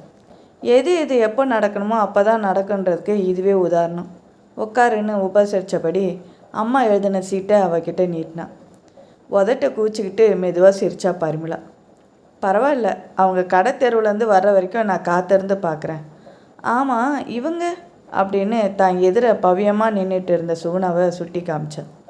கொஞ்ச நாள் முன்னாடி அவன் சொன்னபடி அம்மா அவளுக்கு சில புடவை ரவிக்கையெல்லாம் தான் பழைய துணியிலேருந்து எடுத்து கொடுத்துருந்தா. சுகுணா அதெல்லாம் நல்லா துவைச்சி கஞ்சி போட்டு அயன் பண்ணி உடுத்திட்டு இருந்தா. பார்க்க லட்சணமாகவும் பளிச்சுன்னு இருந்த அவளை இந்த வீட்டோட வேலைக்காரின்னு பரிமளாவில் மதிப்பிட முடியல. இவங்க நான் பிறந்ததுலேருந்து எங்களோடையே இருக்கிறாங்க, தூரத்து சொந்தக்காரங்க. வேலைக்காரியாக அம்மா நினச்சாலும் எனக்கு அப்படி நினைக்க முடியறதில்ல. காஃபி டிஃபன் எடுத்து வைக்கவான்னு சைகிலேயே கேட்ட சுகுணாவோட கண்கள் மென்மையாக பரிமளாவோட முகத்தை ஆராய்ந்தது. அவளோட உதட்டோர இருந்த அந்த சிரிப்பில் ஒரு அர்த்தம் தேங்கி நின்றுது. பாவம் ஊமை போல இருக்கு, ஆனாலும் ஜாடையிலேயே எல்லாத்தையும் விளைக்கிடுறாங்களே ஆச்சரியத்தோடு கேட்டா. இவங்க அம்மா தான் எங்கள் கிராமத்து வீட்டை பத்திரமா பார்த்துக்கிறாங்க. அவங்களுக்கு உடம்பு முடியலன்னு லெட்ரு வந்திருக்கு, அதனால தான் நான் திருச்சிக்கு போக வேண்டியிருக்கு விளக்கமாக சொன்னான் அவன். அவங்க அம்மாவுக்கு உடம்புக்கு முடியலன்றது இந்த அம்மாவுக்கு தெரியுமா? பாவம், வாய் பேச முடியாத இவங்கக்கிட்ட விஷயத்த சொல்லி குழப்பவானேன்னு சொல்லலை. எனக்கு உங்கள் வீட்டில் ஊமையாக ஒரு வேலைக்காரமாக இருக்கிறத பற்றி நீங்கள் இவ்வளோ நாள் சொல்லவே இல்லையே. தேவையில்லைன்னு சொல்லலை. கையை தட்டி அவங்களோட கவனத்தை தன் பக்கம் இழுத்தா சுகுணா. காஃபி டிஃபன் சாப்பிடுங்க முதல்லன்னு ஜாடையிலேயே சொன்னான். பேச தெரியாத தவிர வீட்டு வேலையிலையும் என்னை கருத்தோடு கவனிக்கிறதுலையும் இவங்களுக்கு ஈடு என யாரும் கிடையாது. அதனால தான் அம்மா இவங்கள கிராமத்தில் விடாமல் சென்னைக்கு வந்து இவங்கள கூடவே வச்சுக்கிட்டாங்க. சுகுணா தான் கையால் செஞ்ச பாதாம் பருப்பையும் காராப்பூந்தியும் கொண்டு வந்து பரிமாறினான். அதுக்கப்புறம் அலமாரியில் இருந்த பீங்காங்கெட்டில் எடுத்துகிட்டு வந்து காப்பியை கொண்டு வந்து டேபிள் மேலே வச்சான். இன்றைக்கி நீ வரப்போகிறேன்னு ஸ்வீட்காரன் எல்லாம் ஸ்பெஷல் அப்படின்னு சிரித்தான் சுரேந்திரன். மெதுவாக பரிமளாவோட தோலை தொட்டு தட்டில் இருந்த பருப்பியை காமிச்சு சாப்பிட சொல்லி ஜாடை செஞ்சான். இவங்களுக்கு எப்படி தெரியும் நான் வர்றது? ஸ்வீட்காரெல்லாம் செஞ்சு வச்சுருக்குறாங்க. சும்மா வேடிக்கைக்கு சொன்னேன். வெள்ளிக்கிழமை அன்னைக்கு அம்மா ஏதாவது ஒரு இனிப்பு செஞ்சு குலதெய்வத்துக்கு வச்சு நெய்வேத்தியம் செய்கிற பழக்கம். காலையிலேயே இந்த இனிப்பை அம்மா கடவுளுக்கு நெய்வேத்தியம் செஞ்சுட்டாங்க. இப்போ என் காதலிக்கு நெய்வேத்தியம். சிரிச்சுக்கிட்டே அவள் கையில் இருந்த பருப்பியை தட்டி தான் வாயில் போட்டுக்கிட்டான். ரொம்பவும் புரிஞ்சது போல் சுகுணா தலையாட்டி கையை தட்டினான். அவங்க என்ன சொல்கிறாங்கன்னு புரியலையே. பரிமளா கேட்ட உடனே, இந்த இனிப்பும் காரமும் சாதாரணமாக வெள்ளிக்கிழமையில் எங்கள் வீட்டில் தயாரிக்கிற பலகாரம். ஆனால் இந்த புது பீங்காங்கெட்டில் காப்பியை கொண்டு வந்து கொடுக்கறது வந்த விருந்தாளிக்கு நாங்கள் காட்டுற அதிகப்படியான மரியாதை. சாதாரண நாளில் இதை நாங்கள் அலமாரியிலேருந்து எடுக்கிறதில்ல. இத்தனையும் அவங்க ஜாடையில் பேசிட்டாங்கன்னு கதை விடுறீங்க. சிரிச்சுக்கிட்டே அவள் பலகாரத்தை சுவைச்சா. கெட்டிலேருந்து காப்பியை கப்பில் ஊற்றும் போது சுகுணாவோட கையை பார்த்துட்டு திடுக்கிட்டு போனான் பரிமளா. இது என்ன இப்படி ஒரு காயோட கை மேலே திகைப்போடு கேட்டான். சின்ன பொண்ணாக இருக்கும்போது வீட்டு விருந்தாளியோட நகையை திருடிட்டாங்களாம் இந்த அம்மா. கோபம் தாங்காமல் இவங்களோட அம்மா மகளுக்கு சூடு போட்டுட்டாங்களாம். கொடுமை, மகா கொடுமை. இந்த கபடமில்லாத முகத்தை பார்த்தா அந்த தப்பை இவங்க செஞ்சிருக்கவே மாட்டாங்கன்னு தோணுது. பரிதாபத்தோடு அவன் சுகுணாவை ஏற இறங்க பார்த்தான். காப்பியை குடிச்சிட்டு டேபிள் மேலே கப்பை வச்சப்போ சுகுணா அதில் திருப்பி காப்பியை ஊற்ற தொடங்கினான். போதும்மா சொல்லிவிட்டு அவள் மறுப்பு தெரிவித்தப்போ ஜாடையிலேயே ஏதோ சொன்னா சுகுணா. இவங்க என்ன சொல்கிறாங்க ஒன்றுமே புரியல. புரிஞ்சுக்கொள்ள தெரிஞ்சுக்கோ. வீட்டு வேலையில் உனக்கு வருங்காலத்தில் கூட உதவ போகிறவங்க இவங்க தான். ஏன்னா எங்கள் அம்மா சதா உடம்பு முடியலன்னு ஊஞ்சலில் ஆடிட்டு உக்காந்துடுவாங்க. என்ன சொல்கிறாங்கன்னு கேட்டேன். அதை விட்டுட்டு சினுங்கன்னா பரிமளா. இவங்கள தானே கல்யாணம் செஞ்சுக்க போகிறீங்கன்னு கேட்குறாங்க. இவங்க ஜாடை எனக்கு புரியலன்னு ரொம்பவே கயிறு விடுறீங்க. பொய் கோபத்தோடு எழுந்தா கையை கழுவ. ஓடோடி வந்த சுகுணா டவலும் சோப்பு பெட்டியும் கொண்டு வந்து வாஷ் பேஷன் பக்கத்தில் வந்து நின்னான். கையை கழுவிட்டு நன்றி தெரிவிக்கும் பாவனையில் அவள் பக்கம் பரிவோடு திரும்பின பரிமளாவை பார்த்த சுகுணா கண்ணை சிமிட்டி சிரித்தான். அதுக்கப்புறம் கையால் கழுத்தில் தாலி கட்டுற பாவனையில் ஜாடை காமிச்சிட்டு முகத்தில் சந்தோஷம் வழியே கையை கொட்டி சிரித்தான். திகைப்பும் மகிழ்ச்சியுமா பரிமளா அவளை திரும்பவும் பார்த்தா. சுரேந்திரன் சொன்னது உண்மைதான். வாய் பேச முடியாத நிலைமையில கூட எத்தனை யூக சக்தி சில பேருக்கு. வந்திருக்கிறவ சுரேந்திரனுக்கு வாழ்க்கப்பட போகிறவான்றதை புரிஞ்சுக்கிட்டாலே. ஆமான்னு தலையாட்டினா பதிலுக்கு பரிமளா. சட்டுன்னு பக்கத்தில் நெருங்கி வந்த சுகுணா அவளோட கன்னத்தை திருஷ்டி சொடுக்குனான். நீங்கள் 2 பேரும் பொருத்தமான ஜோடி, எனக்கு பிடிச்சிருக்குன்னு ஜாடை மூலமாக சொல்லிவிட்டு பல்லு தெரிய சிரிச்சான். தேங்க்யூன்னு தனக்குள்ளே சொல்லிக்கிட்ட பரிமளாவுக்கு சுகுணாவை ரொம்பவே பிடிச்சி போச்சு. நீங்கள் கொடுத்த காஃபியும் டிஃபனும் ஒன்றுன்னு நான் சொன்னதாக தயவு செஞ்சு சொல்லுங்க. சுரேந்திரங்கிட்ட கெஞ்சிட்டு திரும்பினவா சோரில் தொங்கின போட்டோ பக்கத்தில் வந்து நின்னான். நான் நினச்சேன் நீ அதே மாதிரி செய்கிற. இப்போ நல்லா எங்கள் அப்பாவோட போட்டோ வைப்பார். அதுக்கப்புறம் உன்னோட அபிப்பிராயத்தை சொல்லலாம். பக்கத்தில் வந்து நின்றுக்கிட்டான் சுரேந்திரன். கிராப்பு தலையும் வெள்ளை முழுக்க சட்டையும் சரியாக அங்கவஸ்திரமாக நடு வயது தோற்றமுடையவராக இருந்தார் சுரேந்திரனோட அப்பா. அவரோட கழுத்தில் ஒரு தங்க செயின் டாலரோட அங்கவஸ்திர மடிப்புக்கு நடுவு தெரிஞ்சுது. இந்த படம் எடுத்த கொஞ்சம் நல்ல அப்பா மாரடைப்பில் செத்து போயிட்டார். அப்போது அவருக்கு வயசு 42 தான். ஆனாலும் பார்க்க கம்பீரமாக படத்தில் இருக்கிறத விட இளமையாக இருப்பாராம். சுரேந்திரனோட குரலில் பெருமை இருந்தது. கையை கட்டிக்கிட்டு படத்து முன்னாடி நின்ன பரிமளா அதை ஊனி பார்த்துட்டு லேசாக சிரிச்சுக்கிட்டே தலையாட்டினான். எதுக்கு சிரிக்கிற? முழுக்க சட்டை மேலே மைனர் செயின் போட்டுக்கிட்டு இருக்காரேன்னு சிரிக்கிறியா? கழுத்துக்கும் கடிகாரத்துக்கும் தங்கச்சங்கிலி போட்டுக்கிற அளவுக்கு அப்பாவுக்கு தகுதி இருந்தது. அப்பா போட்டுக்கிட்டு இருந்த அதே செயின் என் கழுத்துலேயும் தொங்குதே, நீ கவனிச்சது இல்லையா? சொல்லிக்கிட்டே ஷர்ட்டுக்குள்ளே இருந்து அந்த செயினை எடுத்து காமிச்சான். முகத்திலேயே பணக்கார கலை சொட்டுது. இதெல்லாம் அணிஞ்சிக்கிறதுக்கு அவருக்கு தகுதி இருக்குன்னு தெரியுது. இந்த தகுதி என்கிட்டேருந்து நமக்கு பிறக்க போகிற குழந்தைக்கு தொடரும்னு அம்மா சொல்லியிருக்காங்க. இந்த செயினை தான் பேரன் பிறந்ததும் நான் கழட்டி அவன் கழுத்தில் போட்டுடணுமா. பேத்தி பிறந்துட்டா? பேத்திக்கு அம்மாவோட கொள்ளை நகைங்க பேங்க் லாக்கரில் தூங்கிட்டு இருக்கு. இது பேரனுக்கு தான் சொந்தமா. நான் சொல்ல வந்தது இந்த செயினை பற்றி இல்லை. பின்ன என்னவா? நல்ல பெரம்பு மாடு மாதிரி தலையாட்டினா யாருக்கு புரியும்? ஊமை ஜாடை புரிகிற உங்களுக்கு நான் சொல்கிறது புரியலன்னா நான் நம்ப மாட்டேன். அன்றைக்கி என்கிட்ட சொன்னீங்களே, மறந்து போச்சா? வீட்டுக்கு வந்து அப்பா ஃபோட்டோவை பார்த்துட்டு அப்புறம் சொல்லுன்னு. இப்போ சொல்கிறேன், உங்களுக்கும் உங்கள் அப்பாவுக்கும் கொஞ்சம் கூட ஜாடை இல்லை. என்ன அப்படி சொல்லிட்டேன்? அந்த கண், அந்த உதடு எல்லாம் அப்பாவை போலவே இருக்குன்னு அம்மா அடிக்கடி சொல்லுவாங்க. அவங்களுக்கு சதா அவங்க கணவரை பற்றியே நினைப்பு. அந்த நினைப்பில் உங்களை பார்த்துருக்காங்க. அதனால் நீங்கள் சாயலில் உங்கள் அப்பாவை போலவே இருக்கிறதா சொல்கிறாங்க. அப்படியா சொல்கிற? திகைப்போட கேட்டான் அவன். உங்கள் அப்பா போல் கம்பீரமாக தான் இருக்கீங்க. புருவம் கூட அடர்த்தி அவரை போலவே இருக்குது. ஆனால் இந்த கண், உதடு இதெல்லாம் கொஞ்சம் கூட உங்கள் அப்பாவை போல் இல்லை. ஒருவேளை எங்கள் அத்தை ஒருத்தி இருந்தாங்க. அவங்க சின்ன வயசுலேயே அம்மா போட்டு போயிட்டாங்க. நான் அத்தையை போல் சாயலில் இருக்கும் போல இருக்குது. இப்போ நான் யார் சைடில் இருந்தால் என்ன? இதை போய் பெரிய விவாதம் செய்ய தேவையா? கொஞ்சம் கோவத்தோடு கேட்டான். அப்பாடி, உங்களுக்கு சின்ன விஷயத்துக்கு இப்படி கோவம் வருது? உங்கள் குடும்பத்தை பற்றி தவறி நான் பேசிட்டா என்னை சும்மா விட மாட்டீங்க போல இருக்கு. செல்லமாக அவனோட கன்னத்தை கிள்னா பரிமளா. பக்கத்தில் கழுக்குன்னு சிரிப்பு சத்தத்தை கேட்டு திரும்பினவன் சுகுணா தன் கையால் முகத்தை மறைச்சிக்கிட்டு சிரிப்போடு நின்றுட்டு இருந்தான். ஹாலில் போய் உக்காந்து பேசுவோம். பாவம், அவங்களுக்கு நாம் ஜோடியாக நெருக்கமாக நிற்கிறத பார்க்க வெக்கமாக இருக்குது போல் சொல்லிக்கிட்டே சுகுணா பக்கத்தில் போய் நின்னாவா. ஆதரவோடு அவன் முகத்தில் இருந்த கையை மெதுவாக எடுத்தான்.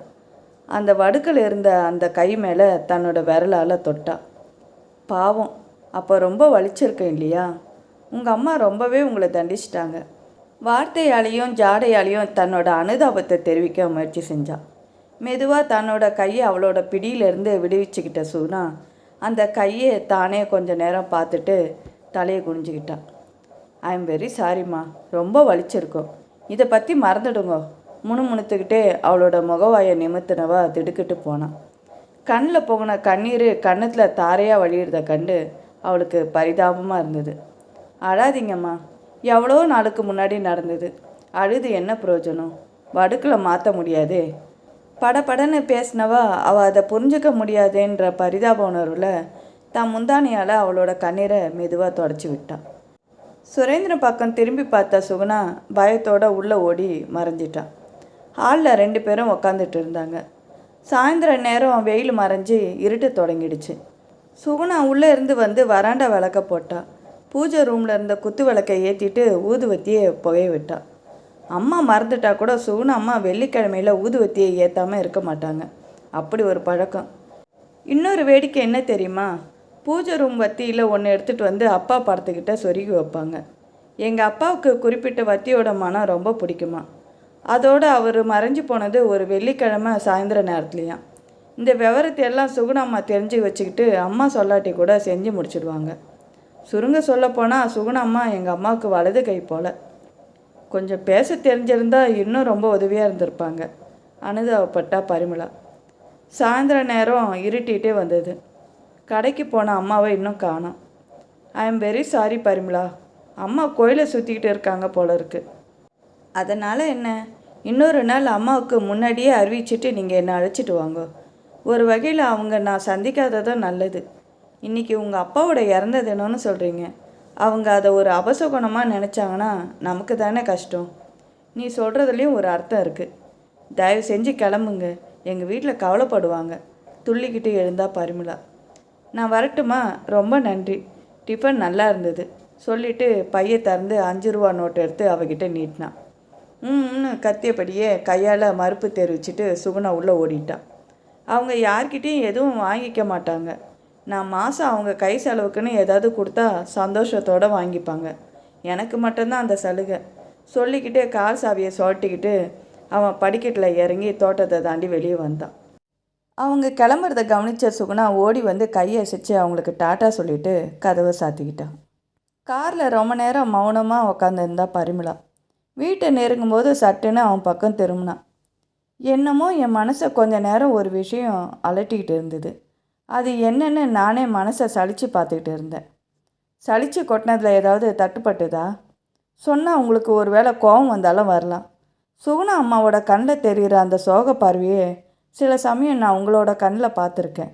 அவங்க நிற்கும்போது தலையை ஒரு பக்கம் சாய்ச்சிக்கிட்டு உங்களை போலவே நிற்கிறாங்க. இந்த ஒற்றுமை எனக்கு ரொம்ப ஆச்சரியத்தை தருது. அப்படியா சொல்கிற? ரொம்ப வேடிக்கையாக இருக்குது. இது வரைக்கும் என்னோடய உறவுக்காரங்க இல்லைன்னா நண்பருங்க யாரும் இந்த மாதிரி சொன்னதே இல்லையே. யாரும் கவனிச்சிருக்க மாட்டாங்க. இந்த பழக்கம் சுகுணா அம்மாவோட பிறவி குணமாக கூட இருக்கலாம். அவங்க மேற்பார்வையிலேயே சின்ன வயசுலேயே ஒரே வீட்டில் வளர்ந்தனால அதோட பாதிப்பாக கூட இருக்கலாம் இல்லையா? பரிமளாவுக்கு விடை கொடுத்துட்டு அவன் வீட்டுக்கு திரும்பினான். அப்போ தான் அம்மா கடை சாமானோட ஒரு ஆட்டோலேருந்து இறங்கினான். ஊமச்சி ஓடியா, இதெல்லாம் தூக்கு அப்படின்னு அவள் அதட்டினதை கேட்டு வராண்டாவில் வந்து எட்டி பார்த்த சுகுணா பரிமளா சொன்னது போல் ஒரு பக்கம் தலையை சாய்ச்சிக்கிட்டு சோகம் நிறைஞ்ச கண்ணோடு நிற்கிறத பார்த்தான். அவனுக்கு தூக்கி வாரி போட்டுது. அவனுக்கு இருந்த அந்த பழக்கம் சுகுணாவுக்கு எப்படி வந்தது? பார்வதி எவ்வளோ சொல்லியும் அவன் கேட்காம சனிக்கிழமை ராத்திரியே காரில் கிளம்புனான். செல்லம்மாளுக்கு தேவைப்படும்னு அம்மா வாங்கிட்டு வந்த பழத்தெல்லாம் எடுத்து வச்சுக்கிட்டு சுகுணா காய்ச்சி கொடுத்த அந்த தண்ணி கேனையும் முன்னாடி வச்சுக்கிட்டு அவன் கிளம்புனான். உள்ளுணர்வோட எச்சரிக்கையால் அவன் 10 நாளைக்கு லீவ் போட்டுட்டு கிளம்பியிருந்தான். போகிற இடத்துல நிலைமை எப்படி இருக்குமோ. செல்லம்மா அம்மாவை விட வயசில் மூத்தவா, வியாதிக்காரி. ஆரம்ப காலத்து வறுமையும் கடும் உழைப்பும் அவளை ரொம்பவே அலசி பிழிஞ்சு விட்டு இருந்தது. அவங்க மேலே இருக்க நன்றி விசுவாசத்தினால அவள் தான் சக்திக்கு மீறி அவ்வளோ பெரிய கிராமத்து வீட்டை கட்டி காத்துட்டு வந்தா. இப்போ உடம்பு சரியில்லைன்னா ஏதாவது கடும் காய்ச்சலில் படுத்துருக்கணும். இல்லைன்னா இந்த அவசர லெட்டரை அவள் எழுத வேண்டிய அவசியம் இல்லையே. வழியில் கடையில் கொஞ்சம் பிஸ்கெட் பாக்கெட்டை வாங்கிக்கிட்டான். தூக்கம் வராமல் இருக்க வாயில் சுயங்கத்தை மென்னுக்கிட்டு அவன் திருச்சிக்கு வண்டியை ஓட்டினான். போகும்போது அம்மா அவனை எச்சரிச்சிருந்தா. பத்திரம், எதிர லாரிலாம் வரும். தூக்கம் வந்தால் வண்டியை ஒரு வாரமாக நிறுத்திட்டு மூஞ்சை கழுவிக்கோ. ஃப்ளாஸ்கில் காப்பி வச்சுருக்கேன், சாப்பிட்டுக்கோ. ஐவிஸில் வந்த லாரிங்களோட ஹெட்லைட் வெளிச்சம் அவன் கண்ணை கூசிச்சு. ராத்திரி பயணம் அவனுக்கு பிடிக்காத விஷயம். ஆனால் செல்லம்மாவோட உடம்பு ரொம்ப மோசமாக இருந்ததுனால தாமதம் செய்யாமல் போனாதான் உண்டு. இல்லைன்னா வீட்டை நாய் போல் கட்டி காத்தவா அனாதையாக சாக விட்டுட்டாங்க பெரிய தனக்காரன்னு ஊரார் கண்டபடி பேசுவாங்க. ஊமையோ முடமோ பெத்த மக சுகுணாவை கூட அம்மா அனுப்பாமல் தன்னோட உதவிக்கு சுயநல காரணமாக வச்சுக்கிட்டது தப்பு. இப்படி ஏதேதோ நினச்சிக்கிட்டு ஒரே மூச்சாக வண்டியை ஓட்டிக்கிட்டு போனான். காரு கொஞ்ச நாளைக்கு முன்னாடி தான் சர்வீஸ்க்கு போயிட்டு வந்திருந்தது. அவன் கிளம்புறதுக்கு முன்னாடி எல்லாத்தையும் சரி பார்த்துட்டு தான் கிளம்புனான். அப்படி இருந்தும் ஒரு ஆணி குத்தி டயர் பஞ்சர் ஆகி திருச்சி பக்கத்தில் வண்டி நின்றுடுச்சு. மேலே போட்டிருந்த சட்டையை கழட்டிட்டு பனியனோட டயரை மாற்றிக்கிட்டு இருந்தப்போ ஐயா நீங்களான்னு ஒரு குரல் கேட்டு திரும்பினான். அவங்க ஊரில் பெட்டி கடை வச்சுருந்த முனுசாமி அங்கே நின்றுட்டு இருந்தான். என்ன முனுசாமி, சௌக்கியமா அப்படின்னு கேட்டப்போ அவன் நகருங்க, நான் மாற்றி கொடுக்குறேன்னு சொல்லிவிட்டு கொஞ்ச நேரத்தில் டயரை மாற்றி தந்துட்டான். ஆமாம் முனுசாமி, நீ எப்படி இங்கே, ஆச்சரியத்தோடு கேட்டாவன். இப்போ நான் டூரிஸ்ட் கம்பெனியில் டிரைவராக சேர்ந்துட்டேன். நம்ம பக்கத்து டவுனில் மளிகை கடை வச்சுருந்தார்ல, அவரோட மகன் தான் டூரிஸ்ட் டாக்ஸி நடத்துகிறாரு. 10 டாக்ஸி ஓடுது. எனக்கு வண்டி ஓட்ட தெரியும். சரியான பிழைப்பு கிடைக்காம பெட்டி கடை வச்சுக்கிட்டு திண்டாடிட்டு இருந்தேன். இப்போ நல்ல சம்பளம், பேட்டா, எல்லாத்தோட உங்கள் தயவில் நல்லா இருக்கேன். இந்தா வாங்கிக்க. வேண்டாங்க, நம்ம ஊர் பெரிய தனக்கார மகன் நீங்கள். ஐயா அந்த காலத்தில் எவ்வளோ உதவி இருக்கிறாரு. அவன் கொடுத்த பணத்தை அவன் வாங்க மாட்டான். சரி அப்படின்னா வா, எதிர இருக்க ஹோட்டலில் 2 பேரும் பல் தொலைக்கிட்டு காஃபி டிஃபன் சாப்பிடுவோம். அவனை தள்ளிக்கிட்டு போனான் சுரேந்திரன். பெரிய வீட்டு பிள்ளைக்கு சமமாக உட்காந்து காஃபியும் இட்லியும் சாப்பிட்றத முனுசாமி ஒரு பெரும் பேராக நினச்சி சந்தோஷப்பட்டு போனான். ஆமாம், நீங்கள் செல்லம்மாவை தானே பார்க்க கிளம்பி வந்திருக்கீங்க அவளோட கேட்டான். ஊரில் யார் வீட்டில் எது நடந்தாலும் பக்கத்து டவுன் வரைக்கும் விஷயம் நொடி பொழுதில் பரவிடும். செல்லம்மாளுக்கு உடம்பு சுகமில்லாத விஷயம் ஊரே தெரிஞ்சு வச்சுருக்கு. ஆமாம்னு தலையாட்டினா சுரேந்திரன். நல்ல வேலை வந்திருக்கீங்க. இன்னும் 2 நாள் போனால் உடம்பு ரொம்ப மோசமாயிடும். என்ன சொல்கிற முனுசாமி? நேற்று ஒரு சவாரியை ஏற்றிக்கிட்டு திருச்சி வர போக வேண்டியிருந்தது. செல்லம்மா நம்மளுக்கு தெரிஞ்சவங்களாச்சேன்னு போய் பார்த்துட்டு வர போனேன். உங்களால் கூட அடையாளம் கண்டுபிடிக்க முடியாது. எலும்பும் தோலுமா மூச்சு தடுமாறிட்டு ரொம்ப மோசமான நிலைமையில் இருக்காங்க. சுரேந்திரன் மனசு துணுக்குட்டான். டாக்டர் யாரையும் கூப்பிட்டு பார்க்கலையா? அது அனாத கிழவி, யாரை கூப்பிட்டு என்ன உதவி கேட்கும்? அவனோட குற்ற உணர்வு மனசை பிராண்டிச்சு. தட்டில் இருந்த இட்லி துண்டு தொண்டைக்குள்ளே போக மறுத்துது. அவனோட பெற்றோருங்க ஏழையான செல்லம்மாலையும் வாய் பேச முடியாத அவளோட ஊம மகளையும் தங்களோட சுயநலத்துக்கு பலி கொடுத்துருக்காங்க. அந்த பாவத்தோட சுமை அவனையும் சேர்ந்தது. கடந்த 1 வருஷமாக அவன் கிராமத்து பக்கமே போகலை. காரணம் பரிமளா. காதலுக்காக கடமையை மறந்து போனது முட்டாள்தனம். தன்னையே திட்டிக்கிட்டு கை கழுவிட்டு காஃபி டிஃபனுக்கான காசை கொடுத்துட்டு முனுசாமிகிட்ட சொல்லிவிட்டு அங்கேருந்து கிளம்புனான். 30 கிலோமீட்டர் தொலைவில் இருந்த நத்தம்பட்டி அவன் அடையிறதுக்கு முன்னாடியே பொழுது விடிஞ்சிருந்தது. கார் அந்த தெருவுக்குள்ளே நுழையிறத பார்த்த தெரு பிள்ளைங்க, பெரிய தனக்கார் வீட்டு சின்னையா வந்திருக்கார் வாங்கடான்னு கத்தி கூச்சல் போட்டுக்கிட்டே பின்னாடி ஓடி வந்தாங்க. ஒரு வழியாக பழக்கூட பிஸ்கட் பொட்டலத்தோட கார்லேருந்து இறங்கினவன் கதவை தட்டினான். எதிர் வீட்டுக்காரி தான் கதவை திறந்தான்.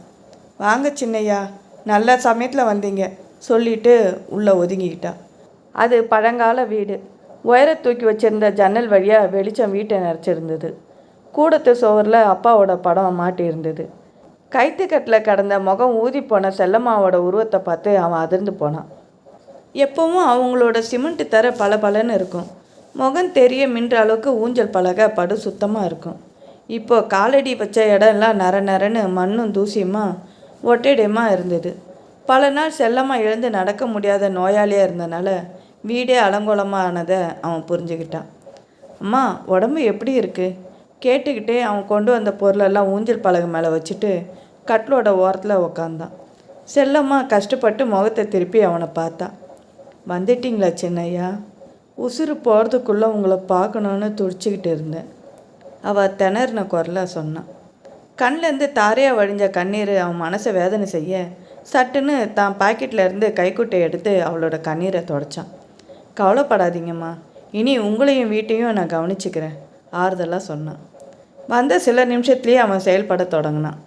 எதிர் வீட்டுக்காரியோட உதவியோட 2 கிராமத்து பொண்ணுங்களையும் 2 ஆண்களையும் வரவழைச்சி முதல்ல வீட்டை சுத்தப்படுத்தினான். கூடத்து ரூமில் பெரிய கட்டில் மேலே இருந்த தேவையில்லாத தட்டுமுட்டு சாமான், துணிங்க அதெல்லாம் எடுத்து சுத்தப்படுத்திட்டு ஒரு பெரிய மரப்பெட்டிக்குள்ளே அவன் அடைச்சி வச்சிருந்த தன்னோட மெத்த, தலையணை, போர்வை இதெல்லாம் எடுத்து போட்டு முதல்ல படுக்கையே தயார் பண்ணான். ஆட்கள் உதவியோடு செல்லம்மாவை மெல்ல அந்த படுக்கை மேலே புரட்டி படுக்க போட்டான். கிராமத்தில் அவங்களோட குடும்ப வைத்தியரான கந்தசாமியை வரவழைச்சி செல்லம்மாளுக்கு சிகிச்சை தர செஞ்சான். வைத்தியர் ரொம்ப நேரம் சோதித்து பார்த்தாரு. அப்புறம் தலையாட்டினார். மிஸ்டர் சுரேந்திரன், ஏற்கனவே இந்த அம்மாவுக்கு ரத்த அழுத்தம் இருக்குது. 2 தடவை நான் இவங்களுக்கு செக் பண்ணி மருந்து கொடுத்துருக்கேன். உடம்ப சரியாக கவனிக்கல. மேலும் இவங்க வயசு ஒரு காரணம். அதிக ரத்த அழுத்தத்தினால இதயம் லேசாக வீங்கி கால்லையும் வயிற்றுலையும் நீர் கோத்துக்கிட்டு நுரையீரல் கெட்டு கிட்னியும் பழுதடைஞ்சி ரொம்ப மோசமான நிலைமையில் இருக்காங்க. இவங்கள டவுன் ஆஸ்பத்திரிக்கு கொண்டு போனாலும் பயனில்லை. பத்திரமா நாள் முழுக்க கவனிச்சிக்க ஒரு நர்ஸு வைங்க. நானும் வந்து பார்க்குறேன். ஆனால் இருக்கிற நிலைமையை பார்த்தா 1 வாரம் தாங்கன்னு நான் நினைக்கல. மெதுவாக அவனுக்கு மட்டும் கேட்குற குரலில் சொல்லிவிட்டு கை விரிச்சிட்டாரு. அவரையே நர்ஸு ஒருத்தியை ஏற்பாடு செய்ய சொல்லி கேட்டுக்கிட்டான். அவள் வந்து பொறுப்பேற்கிற வரைக்கும் தானே பக்கத்துலேருந்து செல்லம்மாவை கவனிச்சிக்கிறதுன்னு அவனுக்குள்ளே ஒரு கடமை உணர்வு தூண்டியது. தோட்டத்து கிணத்துல தண்ணியை மோந்து தலைக்கு குளிச்சுட்டு உடமாற்றிக்கிட்டு அப்பாவோட பழைய நாற்காலியை கட்டில் பக்கத்தில் போட்டுக்கிட்டு உக்காந்தான். எதிர் வீட்டு கிழவி தான் சாப்பிட காப்பியும் ஆப்பமும் அவனுக்கு ஒரு சின்ன பையன்கிட்ட கொடுத்து அனுப்பிச்சிருந்தான். அதோட செல்லம்மாளுக்கு ஒரு பாத்திரத்தில் புழுங்கலரிசி கஞ்சியும் கொடுத்து அனுப்பியிருந்தான். டாக்டருக்கு கொடுக்க வேண்டிய சில மருந்தெல்லாம் தந்துட்டு ஊசி போட்டுட்டு போயிருந்தார். கொஞ்சம் குளுக்கோஸ் பவுடரை ஊஞ்சல் பலகை பக்கத்தில் ஒரு சின்ன கிண்ணத்தில் விட்டுட்டு போயிருந்தார். மிஸ்டர் சுரேந்திரன், நர்ஸு வந்ததும் கூட வந்து இவங்களுக்கு கொஞ்சம் குளுக்கோஸ் டியூப் வழியாக ஏற்றுறதுக்கு முயற்சி செய்கிறேன். நான் கொடுத்துருக்க இந்த மருந்து உடல் நீர் வற்றி கொஞ்சம் மூச்சை தாராளமாக விடுறதுக்கு உதவும். இன்னும் 1 மணி நேரத்தில் நான் மறுபடியும் நர்ஸோடு வருவேன். அதுக்குள்ளே அந்த குளுக்கோஸ் பவுடரை தண்ணியில் கரைச்சி ஸ்பூனால் கொஞ்சம் கொஞ்சமாக நோயாளிக்கு கொடுக்கணும். டாக்டரோட உத்தரவை சிரமம் பார்க்காம அவன் செயல்பட தொடங்கினான். வாயை தரங்கம்மா, ரொம்பவும் பரிவோடு அழைச்ச அவனை செல்லம்மா பரிதாபமாக பார்த்தா. தம்பி, இப்போ கொஞ்சம் மூச்சு தாராளமாக வருது. வாசல் கதவை கொஞ்சம் மூடிட்டு வாங்க, உங்ககிட்ட முக்கியமான விஷயம் ஒன்று சொல்லணும். மெதுவான குரலில் விட்டு விட்டு பேசினான். ஒரு வாயளவு அவன் கொடுத்த குளுக்கோஸ் தண்ணீரை கஷ்டப்பட்டு முழுங்கினான். கதவை தாழ்பால் போட்டுட்டு வந்து உக்காந்தவனோட கையை மெதுவாக கையை நீட்டி பிடிச்சா செல்லம்மா. தம்பி, என் உயிர் பிரியறதுக்கு முன்னாடி உங்ககிட்ட ஒரு விஷயத்த சொல்லி சம்மதம் வாங்கணும்னு ஆசைப்பட்டேன். அந்த கடுதாசியை அதுக்காக தான் எழுதினேன். கண்ணில் நீர் பொருள வார்த்தைங்க தடுமாறிச்சு. என்னம்மா சொல்லுங்க, செய்கிறேன், அவன் உறுதி கொடுத்தான்.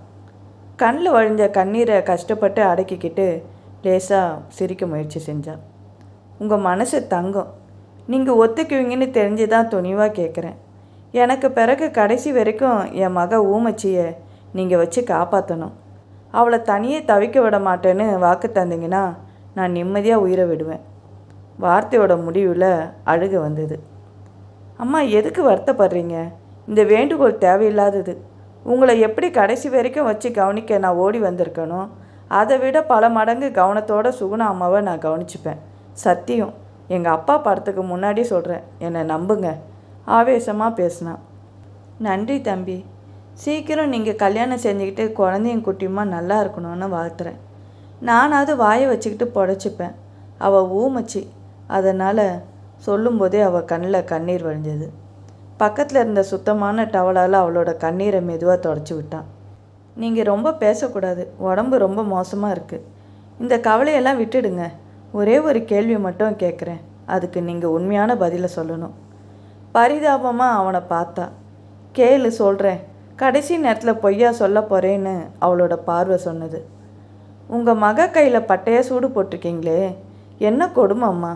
அவங்க அப்படி என்ன தப்பு செஞ்சிட்டாங்க? அவள் திருடிட்டா சொல்லிட்டு முகத்தை சோத்து பக்கம் திருப்பிக்கிட்டா. உறவுக்காரங்களோட வைர நெக்லஸை திருடிட்டாங்களா? நகையை திருடினா மன்னிச்சிடலாமே, அதை விட பெரிய தப்பு செஞ்சிட்டா. விளக்கமாக சொல்லுங்கள். இந்த வீட்டு எஜமானரோட ஆசையை திருடிட்டா. தூக்கி வாரி போட நிமிந்து உக்காந்தான் சுரேந்திரன். எங்கள் அப்பா உங்கள் மகக்கிட்ட தவறாக நடந்துக்கும்படியா ஆச்சுன்னு சொல்ல வரீங்க?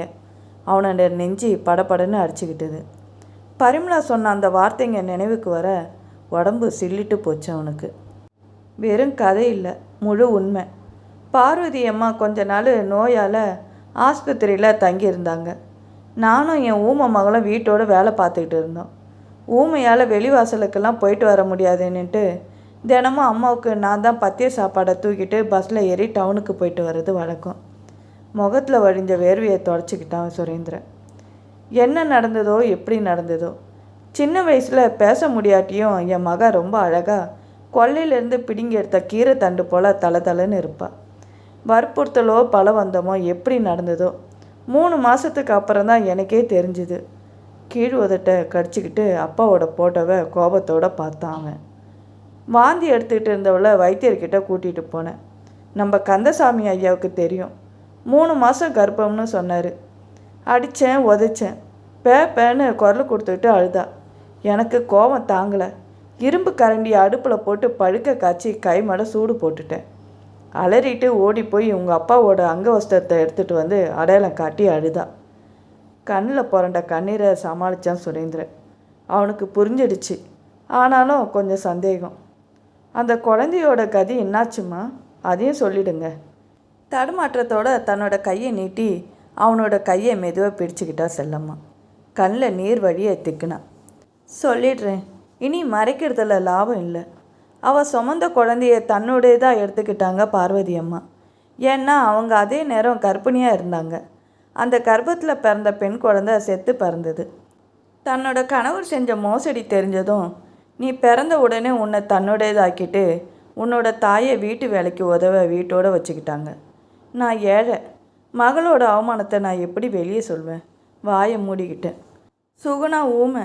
அவளால் எதுவும் பேச முடியாது. என் மக 10 மாதம் சுமந்து உங்களை பெத்தா. ஒரு நாள் கூட நான் உங்களை என் பேரன்னு ஆசையோடு அள்ளி முத்தமிட்டதில்லை. தம்பி, கொஞ்சம் கீழே குனிங்கோ. தடுமாறிட்டே தன்னோட 2 கையாலையும் அவனை தழுவி நெத்தியில் முத்தம் பதிச்சா செல்லம்மா. மறு நிமிஷம் அவளோட கை தானே கீழே விழுந்தது. திடுக்கிட்டு அவளோட முகத்தை தொட்டு பார்த்தான்.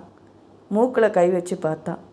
ஊமையாக இருந்த அந்த உண்மையை சொல்லிட்ட மகிழ்ச்சியில் செல்லம்மாவோட உயிர் அந்த உடலை விட்டு நிம்மதியை தேடி பறந்தோடி பல வினாடி ஆயிருந்தது. அதுக்கப்புறம் அவளுக்கு வைத்தியர் கவனிப்போ நர்ஸோட பணிவிடையோ தேவை இருக்கலை. பல்வேறு உணர்ச்சி போராட்டத்தில் குழம்பி போயிருந்த சுரேந்திரன் அவள் இறந்து போன விஷயத்தை மட்டும் பார்வதிக்கு ஒரு தந்தி மூலமாக தெரிவிச்சுட்டு ஈமக்கடனெல்லாம் சிறப்பாக செஞ்சு முடித்தான். இன்னும் கொஞ்ச நாள் லீவு எடுத்துக்கிட்டு கிராமத்தில் தங்கியிருந்து வீட்டை ஒழுங்குபடுத்தி அவள் இறந்த அந்த 16வது நாள் கிராமத்து மக்களோட நம்பிக்கைப்படியே கர்மாதி சடங்கெல்லாம் செஞ்சு முடித்து சிவன் கோயிலில் ஒரு விளக்கு போட்டு ஏழைங்களுக்கு அன்னதானம் செஞ்சு முடித்தான்.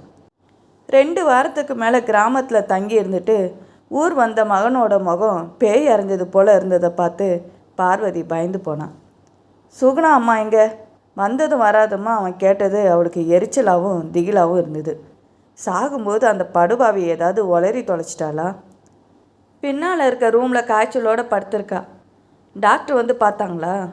ஒரு புழு காய்ச்சல், அதுக்கு எதுக்கு டாக்டரு? ஒரு தலைவலி மாத்திரையை கொடுத்து படுத்து கடன்னு சொன்னேன். வீட்டு வேலையெல்லாம் செஞ்சு இடுப்பு எலும்பு முறிஞ்சு போச்சு. செருப்பை கூட கழட்டாமல், அங்கேருந்து போட்டுட்டு வந்த உடையும் கழட்டாமல் டக்கு டக்குன்னு உள்ளே நடந்த சுரேந்திரன் பின்பக்கம் இருந்த அந்த ரூமுக்கு போனான். படுக்கையில் முனைகிட்டு இருந்த சுகுணாவை அப்படியே ஆட்டுக்குட்டியை தூக்குற மாதிரி வாரி தூக்கிட்டு தன்னோட ரூம் பக்கம் போனான். இதெல்லாம் என்னடா அப்பா சுரேன், அவளை எதுக்கு தூக்கிட்டு போகிற? என்னோடய ரூமில் என்னோடய கட்டில் மேலே படுக்க வச்சு டாக்டரை கூப்பிட்டு கவனிக்க சொல்ல போகிறேன். திடீர்னு உனக்கு என்ன வந்துடுச்சு? என்னை 10 மாதம் சுமந்தவளுக்கு ஒரு படுக்க கூட தர முடியாத பாவ ஜென்மம் நான் இல்லைம்மா. என்கிட்ட ஒரு பெரிய விஷயத்தை நீங்கள் மறைச்சிங்க. என்னை பெத்தவ ஊமைங்கிற காரணத்தினால உங்களால் அதை இத்தனை காலம் மறைக்க முடிஞ்சுது. ஆனால் உண்மை ஊமை இல்லைம்மா. ஒரு நாள் இல்லைன்னா ஒரு நாள் அது வாயை திறந்து பேசிடும். சுரேன் அலறிட்டு சுருண்டு கீழே விழுந்தா பார்வதி. டாக்டர் வந்தப்போ அவனோட ரூமில் இருந்த சுகுணாவையும் தன்னோட அறையில் படுத்திருந்த பார்வதியும் ஒன்றா கவனிக்க நேர்ந்தது. என்ன நடந்தது உங்கள் அம்மாவுக்கு? மயக்கம் வந்து படுத்துட்டாங்க. டாக்டர் கேட்டப்போ அவன் லேசாக சிரிச்சுக்கிட்டு, சுகுணா அம்மாவுக்கு காய்ச்சல் அதிகமானதை அம்மாவால் தாங்க முடியல, பயந்துட்டாங்க, தலை சுற்றுதுன்னு படுத்துட்டாங்க அப்படின்னா. 2 பேரையும் கண்ணும் கருத்துமாக கவனிச்சுக்கிட்டான். 2 நாளில் தெம்பு வர எழுந்து உக்காந்தா பார்வதி. சுரேந்திரன் அவளை சமையல் அறை பக்கம் போகிறதுக்கு அனுமதிக்கலை. வீட்டு வேலையெல்லாம் கவனித்து சமையல் செய்ய ஒரு நடுத்தர வயசு அம்மாவை வேலைக்கு சேர்த்துருந்தான். நீங்கள் 2 பேரும் வீட்டை மேற்பார்வையிட்டு கவனிச்சுக்கிட்டா போதும். இவங்க கஷ்டமான வேலையெல்லாம் எதுவும் செய்ய போகிறதில்ல. அதுக்கு நான் அனுமதிக்க மாட்டேன், கண்டிப்பாக சொல்லிட்டான். பார்வதி வாயை திறக்கலை. அன்றைக்கி சாயந்தரம் வீடு திரும்பின சுரேந்திரன் தான் கூட ஒரு இளம் வயசு பொண்ணை அழைச்சிட்டு வர்றதை பார்வதி கவனிச்சான். அம்மா அப்படின்னு அவன் குரல் கொடுத்ததும் தயக்கத்தோடு உள்ளேருந்து வெளியே வந்தான். ஆர்ப்பாட்டம் செஞ்சு அந்த கடந்த கால விஷயத்துக்காக அவன் தன்கிட்ட பெரிய சண்டை போட போகிறான்.